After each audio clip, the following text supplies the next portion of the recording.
এইডোখৰ গৰুখুটি হয়।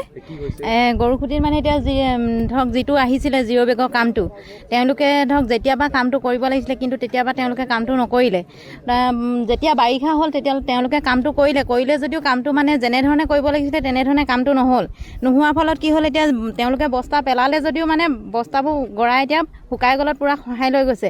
এতিয়া মথাউৰিটো ধৰক প্ৰায় লাগিবই হ'ল এতিয়া নদীখনে, কিন্তু তেওঁলোকে এতিয়া ঠিকাদাৰে ধৰক আহি পিনে কমচে কম এইখিনিতো এতিয়া একো নকৰিলে। আৰু বিশেষকৈ আমাৰ বিধায়ক ছাৰে কামটো চলি থকা অৱস্থাত চাবহি লাগিছিলে কেনেকৈ হৈছে কামটো, কেনেকৈ নাই হোৱা। তেওঁ কিন্তু এদিনো ইয়াত ভৰি দিবলৈ নাহিলে। এতিয়া নোহোৱাৰ ফলত কি হৈছে, আমাৰ ইমান 40খন গাঁও কেনেবাকৈতো ছিগিবলৈ হ'লে আমাৰ 40খন গাঁও ইয়াত বুৰ যাব লাগিব। আৰু সেইখিনিকে যদি তেওঁ আগতেই চিন্তা কৰিলে হ'লে বিধায়ক ছাৰে, কিন্তু চিন্তাটো নকৰিলে নহয়। এতিয়া আমাক এটাই লাগে, বস্তা নহয়, আমাক বল্ডাৰ দিয়ক, ওপৰত ফেঞ্চিং দিয়ক। আমি বিধায়ক ছাৰলৈ সেইটোৱে অনুৰোধ জনাইছোঁ, যাতে বল্ডাৰ পেলক। আমাৰ পোং মাৰিছিলে, এবাৰো পোং মাৰিছিলে, কিন্তু যেনে তেনে বস্তা চস্তা দি পিনে ৰাখিলে। ইয়াতকৈ যদি আৰু ডাঙৰ পানী হয় তেতিয়াহ'লেতো আৰু দিগদাৰ হ'ব আমাৰ কাৰণে এইবাৰ। এতিয়াতো আৰু দিগদাৰ হ'ব, খহাই শেষ কৰিয়ে পেলালে চব। ধৰণৰ যে আপোনালোকে এতিয়া যি জিঅ' বেগ দেখিছে বা জিঅ' বেগৰ যি খহনীয়া দেখিছে, এই কামটো খৰালি দিনত আৰম্ভ কৰিব লাগিছিলে, গম পায়নে? এতিয়া বাৰিষা তেওঁলোকে আৰম্ভ কৰিলে। আৰু দ্বিতীয় কথাটো হ'ল, কামটো আজিৰ পৰা 3 বছৰ পূৰ্বে কৰিব লাগিছিলে। 3 বছৰ পূৰ্বে কৰা হ'লে এই নদীখন প্ৰায় 200 মিটাৰমান আঁতৰত আছিলে। এতিয়াতো মথাউৰি আহি পিনি মানে অৰ্থাৎ মথাউৰিটোৱে নদী গৰালৈ পৰিণত হৈছে। এতিয়া আপোনালোকে দেখিছে যে এই জিঅ' বেগ যিটো গতিত খহি গৈছে, আৰু য'ত খহিছে সেই পোনতে আকৌ পূৰ্বতে পোং ওলাইছিলে, কোনোমতিকে টালি টোপোলা মাৰি থৈছে। গতিকে এই মথাউৰিটো ছিগিলে প্ৰায় 41-42খনমান গাঁও নিতাই পানী দি প্লাবিত হ'ব। লগতে এই পানী গৈ পিনি বানপানী গৈ আপোনাৰ একেবাৰে পালেঙি হৈ ফালে শিৱসাগৰ পাবগৈ। গতিকে সমগ্ৰ জিলাখনে আক্ৰান্ত হ'ব।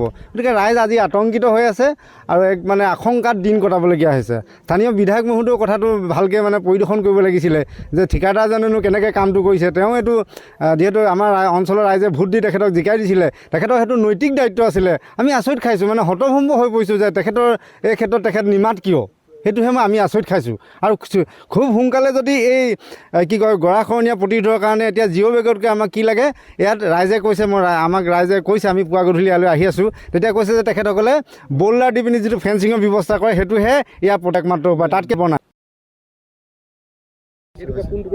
এইডোখৰ গৰুখুটি হয়। গৰুখুটিত মানে এতিয়া ধৰক যিটো আহিছিলে জিৰ' বেগৰ কামটো তেওঁলোকে ধৰক যেতিয়াবা কামটো কৰিব লাগিছিলে কিন্তু তেতিয়াবা তেওঁলোকে কামটো নকৰিলে। যেতিয়া বাৰিষা হ'ল তেতিয়া তেওঁলোকে কামটো কৰিলে যদিও কামটো মানে যেনেধৰণে কৰিব লাগিছিলে তেনেধৰণে কামটো নোহোৱাৰ ফলত কি হ'ল, এতিয়া তেওঁলোকে বস্তা পেলালে যদিও মানে বস্তাবোৰ গৰাই এতিয়া শুকাই গলত পূৰা খহাই লৈ গৈছে। এতিয়া মথাউৰিটো ধৰক প্ৰায় লাগিবই হ'ল এতিয়া নদীখনে, কিন্তু তেওঁলোকে এতিয়া ঠিকাদাৰে ধৰক আহি পিনে কমচে কম এইখিনিতো এতিয়া একো নকৰিলে। আৰু বিশেষকৈ আমাৰ বিধায়ক ছাৰে কামটো চলি থকা অৱস্থাত চাবহি লাগিছিলে কেনেকৈ হৈছে কামটো, কেনেকৈ নাই হোৱা। তেওঁ কিন্তু এদিনো ইয়াত ভৰি দিবলৈ নাহিলে। এতিয়া নোহোৱাৰ ফলত কি হৈছে, আমাৰ ইমান 40খন গাঁও কেনেবাকৈতো ছিগিবলৈ হ'লে আমাৰ 40খন গাঁও ইয়াত বুৰ যাব লাগিব। আৰু সেইখিনিকে যদি তেওঁ আগতেই চিন্তা কৰিলে হ'লে বিধায়ক ছাৰে, কিন্তু চিন্তাটো নকৰিলে নহয়। এতিয়া আমাক এটাই লাগে, বস্তা নহয়, আমাক বল্ডাৰ দিয়ক, ওপৰত ফেঞ্চিং দিয়ক। আমি বিধায়ক ছাৰলৈ সেইটোৱে অনুৰোধ জনাইছোঁ, যাতে বল্ডাৰ পেলক। আমাৰ পোং মাৰিছিলে, এবাৰো পোং মাৰিছিলে, কিন্তু যেনে তেনে বস্তা চস্তা দি পিনে ৰাখিলে। ইয়াতকৈ যদি আৰু ডাঙৰ পানী হয় তেতিয়াহ'লেতো আৰু দিগদাৰ হ'ব আমাৰ কাৰণে এইবাৰ। এতিয়াতো আৰু দিগদাৰ হ'ব, খহাই শেষ কৰিয়ে পেলালে চব। ধৰণৰ যে আপোনালোকে এতিয়া যি জিঅ' বেগ দেখিছে বা জিঅ' বেগৰ যি খহনীয়া দেখিছে, এই কামটো খৰালি দিনত আৰম্ভ কৰিব লাগিছিলে, গম পায়নে? এতিয়া বাৰিষা তেওঁলোকে আৰম্ভ কৰিলে। আৰু দ্বিতীয় কথাটো হ'ল, কামটো আজিৰ পৰা 3 বছৰ পূৰ্বে কৰিব লাগিছিলে। 3 বছৰ পূৰ্বে কৰা হ'লে এই নদীখন প্ৰায় 200 মিটাৰমান আঁতৰত আছিলে। এতিয়াতো মথাউৰি আহি পিনি মানে অৰ্থাৎ মথাউৰিটোৱে নদী গৰালৈ পৰিণত হৈছে। এতিয়া আপোনালোকে দেখিছে যে এই জিঅ' বেগ যিটো গতিত খহি গৈছে, আৰু য'ত খহিছে সেই পোনতে আকৌ পূৰ্বতে পোং ওলাইছিলে, কোনোমতিকে টালি টোপোলা মাৰি থৈছে।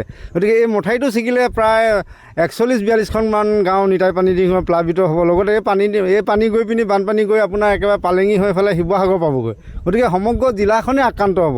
গতিকে ৰাইজ আজি আতংকিত হৈ আছে আৰু এক মানে আশংকাত দিন কটাবলগীয়া হৈছে। স্থানীয় বিধায়ক মহোদয়েও কথাটো ভালকৈ মানে পৰিদৰ্শন কৰিব লাগিছিলে যে ঠিকাদাৰজনেনো কেনেকৈ কামটো কৰিছে। তেওঁ এইটো যিহেতু আমাৰ অঞ্চলৰ ৰাইজে ভোট দি তেখেতক জিকাই দিছিলে, তেখেতৰ সেইটো নৈতিক দায়িত্ব আছিলে। আমি আচৰিত খাইছোঁ, মানে হতভম্ব হৈ পৰিছোঁ যে এই ক্ষেত্ৰত তেখেত নিমাত কিয়, সেইটোহে আমি আচৰিত খাইছোঁ। আৰু খুব সোনকালে যদি এই কি কয় গৰাখহনীয়া প্ৰতিৰোধৰ কাৰণে এতিয়া জিঅ' বেগতকৈ আমাক কি লাগে, ইয়াত ৰাইজে কৈছে, আমাক ৰাইজে কৈছে, আমি পুৱা গধূলি ইয়ালৈ আহি আছোঁ, তেতিয়া কৈছে যে তেখেতসকলে ব'ল্ডাৰ দি পিনি যিটো ফেঞ্চিঙৰ ব্যৱস্থা কৰে সেইটোহে ইয়াৰ প্ৰটেক্ট মাত্ৰ উপায়, তাতকৈ বনায়।